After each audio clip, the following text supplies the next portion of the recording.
जहिया जन्म मुक्ता हता तहिया हता न कोई। छठी तिहारी हो जगा, तू कहाँ चला बिगोए कबीरा, तू कहाँ चला बिगो।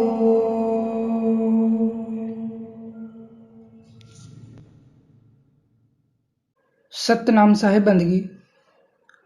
आज हम बात करेंगे बीजक के तीसरे खंड की, जिसे साखी कहते हैं। बीजक में ये 3 ही खंड इंपॉर्टेंट हैं, साखी, शब्द, रमैनी। 2 खंड में एक्सप्लेन कर चुका हूँ, आज ये तीसरा खंड एक्सप्लेन कर रहा हूँ। तो बीजक का ये जो खंड है, इसको लेकर संतों ने एक अलग ग्रंथ बना दिया और उसका नाम रख दिया गया कबीर दोहावली। इन साखियों को दोहे भी कहते हैं, कबीर के दोहे। तो चलिए कुछ साखियाँ मैं आपको एक्सप्लेन करता हूँ। पहली ये जो साखी मैंने आपको सुनाई है, ये दोहा बहुत इम्पॉर्टेंट है। यूट्यूब पर मैं देखता हूँ इस वाणी को लेकर लोगों ने ऐसा हल्ला मचा रखा है कि सिर के ऊपर का किसी बिंदु पर ध्यान लगवाते हैं तो कहते हैं कि वो छठवें तत्व में जाना है, छठवें स्थान पे जाना है। ये जो मैंने क्रॉस लगाया है, ये वाणी ऐसे नहीं थी। लोगों ने अपनी मनमर्जी से शब्द बदल दिए, क्योंकि वो जो साधना कराते हैं उसको सही सिद्ध करने के लिए मनगढ़ंत धारणाएं जो मन में बैठा रखी हैं, उसके हिसाब से वाणियों में अपनी मर्जी से चेंजेस कर देते हैं और लोगों को दिखाते रहते हैं। इसकी ये जो ओरिजिनल वाणी है, ये ऐसे नहीं है। इसकी ओरिजिनल वाणी ये है कि जहिया जन्म मुक्ता हता तहिया हता न कोई। छठी तिहारी हों जगा, तू कहाँ चला बिगोए। अब इस हों की जगह पे लोगों ने है कर दिया और जगह के स्थान पे जगह कर दिया, प्लेस बना दिया, और लोगों से कहने लगे कि वो छठवीं जगह है जहाँ जीव को जाना है, वहीं पे सुरत टिकाओ। वो सिर के ऊपर का बिंदु बताते हैं, वही छठवां स्थान है, वही छठवां तत्व है, ईथर। आज मैं आपको इस वाणी का मूल अर्थ बताता हूँ कि जहिया जन्म मुक्ता हता तहिया हता न कोई। साहिब कह रहे हैं, जब तू मुक्त था तब कुछ भी नहीं था इस सृष्टि में। जब ये सृष्टि नहीं थी तब तू मुक्त था। छठी तिहारी हों जगह। ये जो छठी लिखा है, यहाँ पर ठा ठिठोली का नहीं है, टा टमाटर का है। ये वाणी जब साहिब से क्रॉस चेक कराई थी तब साहिब ने ही इसका भेद बताया था। यहाँ पर छठी के स्थान पर छठी है। तो ये जो छठी है, इसका तात्पर्य होता है छटने से। जैसे कहते हैं कि बादल छट गए, या दूसरे शब्दों में जैसे बहुत सारी चीज़ें होती हैं तो उसमें हम अक्सर कहते हैं कि छटनी कर लो, चीज़ों को अलग अलग कर लो। तो साहिब के कहने का भाव था कि जब सृष्टि नहीं थी तब सब कुछ उस आत्मा में ही समाया हुआ था, लेकिन जब ये सृष्टि की रचना हुई तब वो जो सब कुछ समाया हुआ था उसमें से कुछ चीज़ें छटकर अलग हो गईं मन के पर्सपेक्टिव में। तो उसी की वजह से ये जो हउमय है ये उत्पन्न हो गया। ये जो मैंने सत्संग बनाया था गुरु ग्रंथ साहिब में चरणामृत पर आधारित वाणियों वाला, इसमें ये जो नानक जी की वाणी दिखाई थी मैंने, इसकी लास्ट लाइन में देखो नानक जी क्या कह रहे थे कि जन्म जन्म की हउमय मल हरई। तो इस वाणी में जो साहिब कह रहे हैं कि छठी तैयारी हों जगह, यहाँ हों का तात्पर्य होमे से था और जगह का तात्पर्य स्थान से नहीं था। जगह का तात्पर्य अवेकनेस से है। जैसे कोई सो रहा होता है तो हम कहते हैं कि उसको जगा दो। अब जो सोना है, आई मीन जो नींद है, वो भी 2 प्रकार की होती है। एक तो जब हम शरीर से सोते हैं रात में वो, और एक होती है मोह की नींद में सोना। मैंने पहले कभी ना कभी किसी न किसी सत्संग में आपको बताया होगा कि नींद निशानी मौत की, उठ कबीरा जाग। और रसायन छाण कर राम रसायन लाग। और एक आपको दूसरी वाणी सुनाई थी मैंने, आई थिंक माया वाले सत्संग में सुनाई होगी, कि संतो जागत नींद न कीजिए। तो ये जो लिखा है छठी तैयारी हो जगह, साहिब कह रहे थे कि हे जीव, ये जो 5 तत्व की सृष्टि की रचना हुई है, इसमें माया के प्रभाव की वजह से तुझमें हऊ में आ गई है। तू अपनी चेतना को जगा, इधर उधर क्यों भटक रहा है, इधर उधर कहाँ भटक रहा है। छठी तैयारी हो जगा, तू कहाँ चला बिगोए। एक इम्पॉर्टेंट बात मैं यहाँ पे आपको बताना चाहूँगा, और ये बहुत ज़रूरी है इस चीज़ को समझना। 2 चीज़ें होती हैं, मैं और हऊ में। दूसरे शब्दों में, मैं को ईगो सेल्फ कहते हैं और इस हऊ में को ईगो टेंडेंसी कहते हैं। इसी हऊ में को पुराणों की भाषा में अस्मिता भी कहते हैं। तो ये जो ईगो टेंडेंसी आ जाती है जीव में, उसी की वजह से ये परमात्मा से अलग हो गया है। अलग होने का तात्पर्य है कि एकत्व तो नहीं रहा है, अलग तो नहीं हुआ है, लेकिन जो उसमें विलीन था, वो विलीनता खत्म होकर ये इसका नया अस्तित्व आ गया है। तो ये जो ईगो टेंडेंसी है, इसी की वजह से जीव इस संसार में फंसा हुआ है। ये जो मैंपना है, ये बहुत मोटे लेवल का होता है, और ये जो अहम वृत्ति है, ये इतनी सूक्ष्म होती है कि जीव समझ नहीं पाता है कि किस पॉइंट पर, उसकी किस सोच पर, उसके किस आचरण पर वो ईगो टेंडेंसी लगी हुई है। देखो, जैसे संसार में आज तक आप सबने एक चीज़ सुनी है कि लोग कहते हैं कि मैं कौन हूँ, इसकी खोज करो। तो ये जो एक छोटा सा सेंटेंस है, मैं कौन हूँ, इसमें जो मैं है ये ईगो सेल्फ है, और जो हूँ है वो ईगो टेंडेंसी है। जो ईगो सेल्फ होता है वो दूसरों पर अपना प्रभाव डालने के लिए होता है, दूसरों पर हावी होने के लिए होता है, तू के लिए होता है। और ये जो ईगो टेंडेंसी है, ये खुद के लिए होता है, और ये बहुत सूक्ष्म होता है। ये बुरा नहीं होता है, लेकिन जब तक ये रहेगा तब तक आपका परमात्मा से एकत्व तो नहीं हो पाता है, सेपरेशन रहता है। ठीक है, तो ये इस वाणी का मूल अर्थ था। बीजक में जो अर्थ लिखा है, ये भी उल्टा सीधा लिखा है।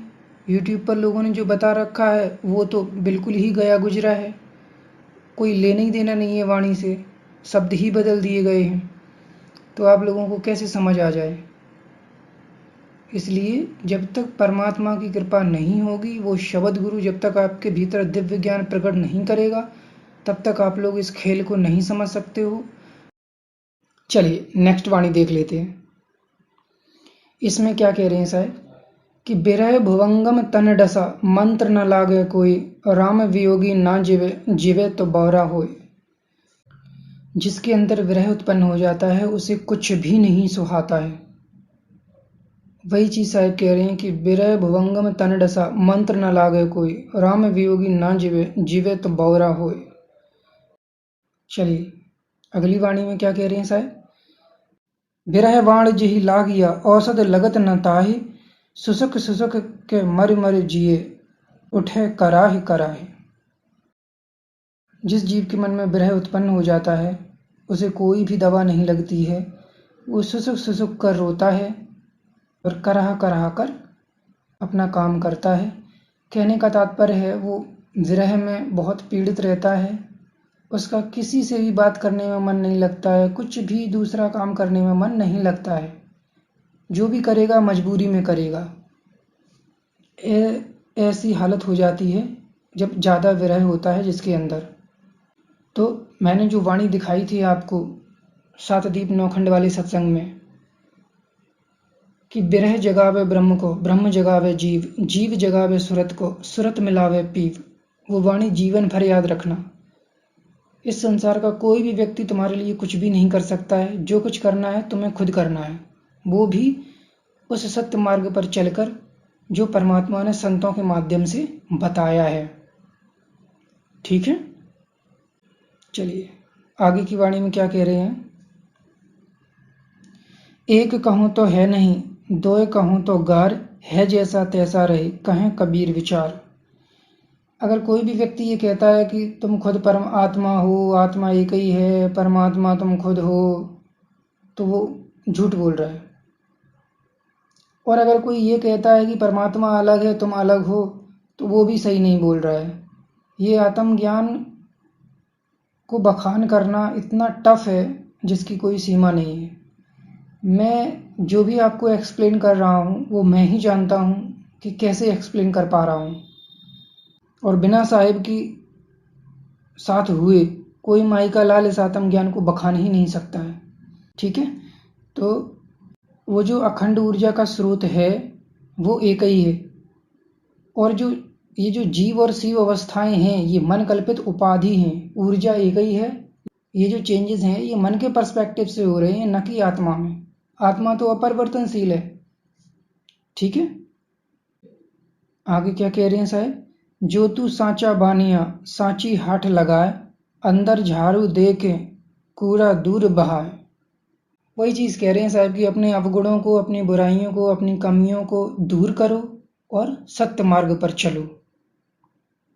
बाहर चिकने चांदने होने से परमात्मा नहीं मिलेगा। तुम कितने भी सफ़ेद कपड़े पहन लो, खूब तिलक लगाओ, खूब माला पहन लो, कोई फर्क नहीं पड़ता। साहब को ये चाहिए ही नहीं।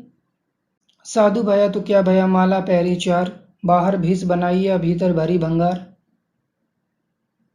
चलिए नेक्स्ट वाणी में क्या कह रहे हैं साहब कि पानी पियावत क्या फिरे, घर घर शायर बार, तृषावंत जो होएगा पीवेगा झक मार।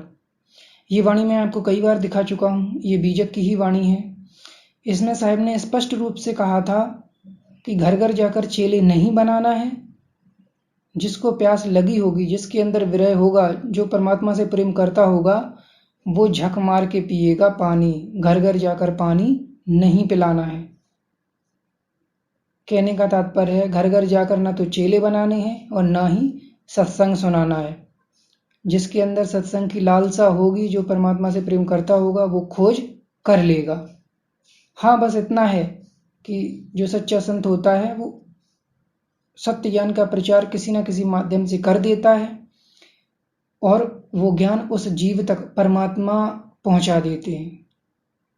किसी भी सच्चे जीव को जगाने की जिम्मेदारी परमात्मा ने ली है, तुमने नहीं या मैंने नहीं। परमात्मा जिसको चाहे उसको माध्यम बना लेता है और जिसको चाहे उसको टारगेट। तो साहब कह रहे थे कि घड़ा भर के रख दो, जिसको प्यास लगी होगी वो झक मार के पी लेगा। घर घर जाकर गिलास लेके पानी नहीं देना है, नहीं पूछना है कि पानी पी लो, पानी पी लो।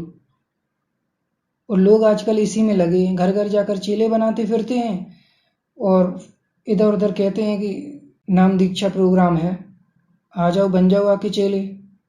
चलिए नेक्स्ट वाणी देखते हैं। हीरा सोई सराही सह घनन की चोट, कपट कुरंगी मानवा परखत निकसा खोट।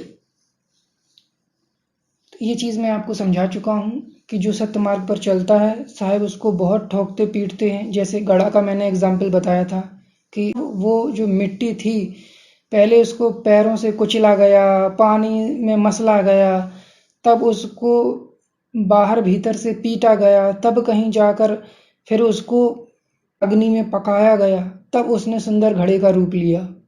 ऐसे ही जीव है, इसकी संसारी प्रवृत्ति छुड़ाने के लिए साहिब को ठोकना पीटना पड़ता है। और ठोकने पीटने के दौरान कुछ तो ऐसे होते हैं जिनके अंदर सत्यता नहीं होती है पूरी तरह से, तो वो बीच में ही सत्य मार्ग छोड़ देते हैं। तो वही साहिब कह रहे हैं कि कपट कुरंगी मानवा परखत निकसा खोट। जैसे साहिब ने परखना शुरू किया, उसने सत्य मार्ग छोड़ दिया, डर के मारे या कायरता के मारे।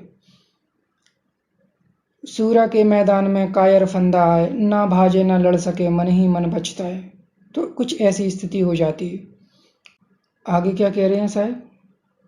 हीरा तहाँ न खोलिए जहाँ कुंजरों की हाट, सहजे गांठी बांध के लागहो अपनी बाट। साहब कह रहे हैं कि ये जो आत्मज्ञान है ये सबके लिए नहीं होता है। जो सच्चा जीव है, जो अधिकारी है, जो जिज्ञासु है, जो वास्तविक परमात्मा की खोज कर रहा है, उसी को ये ज्ञान बताना चाहिए। अन्यथा अपने चुपचाप रहो, कुछ भी बोलने की ज़रूरत नहीं है। क्योंकि जो कछु है तो कछु कहूँ ना तर झगड़ा हुए। जिसने कुछ भी नहीं पढ़ा है, कुछ भी नहीं सीखा है, उसे आप समझा नहीं सकते हो। तन मन से परिचय नहीं ताको कहा उपदेश, जिए तो कोई समझे नहीं मुआ न कहे संदेश। ठीक है, चलिए नेक्स्ट वाणी में क्या कह रहे हैं साहब। कली खोटा जग आंधरा, शब्द न माने कोई, जाहे कहो हित आपना, सो उठ बैरी होए। देखो वही बात साहब कह रहे हैं कि इस कलयुग में सब जग अंधा है, शब्द की बात कोई नहीं मानता है, शब्द को कोई नहीं मानता है, सब मन और माया में लिपटे हुए हैं। जाहे कहो हित आपना, सो उठ बैरी होए। यदि किसी को उसका हित करने के लिए आप आत्मज्ञान समझाओ या सत्य बताओ तो वो मारने को दौड़ता है। संतो देखो जग बोराना, सांच कहूं तो मारन दावे, झूठे जगपति आना। वही किस्सा है। मैं तो सब कुछ सामने देख रहा हूं, लोग कितनी गालियां देते हैं। दूसरी वाणी में क्या कह रहे हैं। मसी कागज छुओ नहीं, कलम गहो नहीं हाथ, चारहों युग महात्म जेहि, करिक जनायो नाथ। अब इस वाणी की तो ऐसी दुर्गति करी लोगों ने कि क्या कहूं। ये वाणी सत्य कबीर ने बोली है, ना कि संत कबीर ने। तो वो जो शब्द गुरु है वो पेन और पेपर पे नहीं समझाता है, वो घट में प्रकट होकर ज्ञान समझाता है, बिना कलम और बिना कागज के। लेकिन लोगों ने इस वाणी का अनुवाद क्या लिख रखा है कि संत कबीर अनपढ़ थे, उन्होंने कभी कलम और कागज छुआ नहीं था और इतना ज्ञान बता दिया संसार को। तो ये गलत अनुवाद है। ये सत्य कबीर वाणियां बोलता है घट में प्रकट होकर किसी भी सच्चे जीव हंस के। ठीक है, इसलिए यहां पर कहा जा रहा है कि मसी कागज छुओ नहीं, कलम गई नहीं हाथ, चारों युग महात्म कियो, कह के जनायो नाथ। ठीक है, चारों युगों में जो भी सच्चा जीव होता है, परमात्मा उसके घट में शब्द गुरु के रूप में प्रकट होकर उसको ज्ञान समझाते हैं। ये अर्थ था इस वाणी का। चलो आगे क्या कह रहे हैं साहब कि बहुबंधन ते बांधिया एक विचारा जीव, अपने बल छूटे नहीं जो न छुड़ावे पीव। जब तक वो शब्द गुरु घट में प्रकट होकर तुम्हें शरीर से बाहर निकाल कर मूल ठिकाने तक नहीं ले जाएगा, तुम्हारा मूल ठिकाना तुम्हें नहीं दिखाएगा, तब तक तुम इस संसार से मुक्त नहीं हो सकते हो। अनेक बंधनों से बंधा है जीव, अपने कोशिश करके वो नहीं छूट सकता है। एक से छूटने की कोशिश करोगे दूसरे में उलझ जाओगे, मकड़ी का जाल है। ज्यो ज्यो सुरजी भजो चाहे, त्यों त्यों उलझत जाए। जितना तुम सुलझने का प्रयास करोगे उतना ही उलझते जाओगे, मैं सत्य बता रहा हूं। तो जब तक वो नहीं चाहेगा तब तक तुम निकल नहीं सकते हो। बहुत भयंकर जाल है ये, बहुत भयंकर जाल है। चलिए आगे क्या है। एक है साधे सब सधे, सब साधे सब जाए, उलट जो सींचे मूल को, फूले फले अघाए। अगर तुम सबको खुश करने की कोशिश करोगे तो तुम्हारा सब कुछ चला जाएगा, क्योंकि अंत समय में परमात्मा तुम्हें मिलेगा नहीं, तुम्हें फिर से इसी आवागमन में पड़ा रहना पड़ेगा। और अगर इस संसार को छोड़ के परमात्मा की तरफ उलट जाओगे तो सब कुछ मिल जाएगा। चलिए नेक्स्ट वाणी क्या है। जहां गाहक तहां हो नहीं, हो जहां गाहक नाही, बिन विवेक भटकत फिरे, पकड़ शब्द की छाएं। इसमें साहब कह रहे थे कि जो आश्रमों में जा जाकर लोग जो 100-100 रुपए देकर सार शब्द ले आते हैं, मैं वहां नहीं हूं। ग्राहक का तात्पर्य है वस्तु खरीदने वाला कस्टमर और देने वाला दुकानदार। जो अपनी मर्जी से सार शब्द बांट रहे हैं ये संत नहीं है, ये अपना बिजनेस चला रहे हैं। ठीक है, तो वही साहब कह रहे हैं कि जहां गाहक तहां हो नहीं, हो जहां गाहक नहीं। जो खरीदने की कोशिश नहीं करेगा, परमात्मा के बताए हुए मार्ग पर चलकर उनको समझने की, उनको जानने की कोशिश करेगा, उसी को परमात्मा मिलता है। हो जहां गाहक नाही, बिन विवेक भटकत फिरे, पकड़ शब्द की छाई। साहब कह रहे हैं कि शब्द गुरु की शरण में जा, बिना विवेक के मत भटक, थोड़ा सा बुद्धि विवेक लगा चीजों को समझने में। ठीक है, चलिए नेक्स्ट वाणी में क्या कह रहे हैं साहब। बोलत ही पहचानिए चोर साहू की घाट, अंतर की करनी से सब निकले मुख की बात। वाणी से ही आपको पहचानना पड़ेगा कि कौन चोर है और कौन साहूकार है, क्योंकि वो जो उसकी करनी होगी वो बोलने में कहीं ना कहीं मिस्टेक कर ही देगा। इसलिए तुम और कोई तरीका नहीं है साधु और चोर को पहचानने का, साहूकार और चोर को पहचानने का। तुम जहां जा रहे हो आश्रमों में सार शब्द लेने, सब चोर बैठे हैं, साहूकार वहां है ही नहीं। और तुम्हें वाणी से पहचानने की क्षमता है नहीं कि तुम वाणी से पहचान सको कि कौन संत है और कौन असंत है। तुम्हें तो सबको लालच घुसा है, सार शब्द चाहिए। एक बात हमेशा ध्यान रखना, जो अपनी मर्जी से फ़ोन नंबर बांटता फिर रहा हो कि हमारे आश्रम में आओ हम सार शब्द देते हैं, तो समझ जाना कि इसके पास कुछ भी नहीं है, इसने कुछ जाना ही नहीं है। ठीक है, चलिए आगे क्या है कि चुंबक लोहे प्रीत है, लोहा लेत उठाए, ऐसा शब्द कबीर का, काल ते लेत छुड़ाए। ये चीज़ भी मैं आपको कई बार समझा चुका हूँ कि मैंने जो कृष्ण का भेद बताया था, कृष्ण का मतलब आकर्षण होता है, तो वो जो परमात्मा है उसको भी कृष्ण कहते हैं, क्योंकि वो सूरत को खींचता है। जैसे चुंबक लोहे को खींचती है, ऐसे ही वो शब्द सूरत को खींचता है और इस काल के जाल से, इस काल की रचना से बाहर निकाल ले जाता है। ठीक है, चलो नेक्स्ट वाणी में क्या कह रहे हैं साहब कि साखी आँखी ज्ञान की, समझ देख मन माए, बिन साखी संसार का, झगड़ा छूटत नाए। ये चीज़ मैं आपको पहले समझा चुका हूँ कि संतो घर में झगड़ा भारी, रात दिवस मिले उठे उठे लागे, पांच ढोटा एक नारी। ये जो अपने अंदर का झगड़ा है, इंद्रियों का, वासनाओं का, मैंपने का, ये तब तक नहीं जाता है जब तक शब्द गुरु घट में प्रकट होकर उस जीव को दर्शन नहीं देता है। यहाँ साक्षी के लिखने का तात्पर्य है साक्षी होने से, और साक्षी होने का मतलब होता है परमात्मा का साक्षात्कार करना।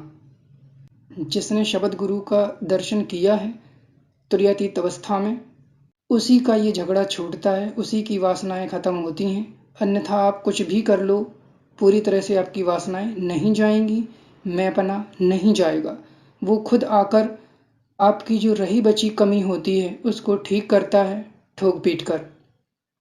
वो आधा काम तुमसे जब तक करा नहीं लेगा तब तक वो तुम्हारे पास आएगा भी नहीं। वो जो 16 गुण बताए गए हैं, तुम्हारे अंदर कम से कम उसमें से आधे होने चाहिए, तभी वो तुम्हारी सहायता करना शुरू करता है सर्वव्यापिता के रूप में। अन्यथा तुम भटकते रहो इधर उधर आश्रमों में, खूब कुछ भी कर लो, तुम उसे जान ही नहीं पाओगे। चलिए आज के लिए बस इतना ही। सतगुरुदेव सतपुरुष कबीर साहिब की जय।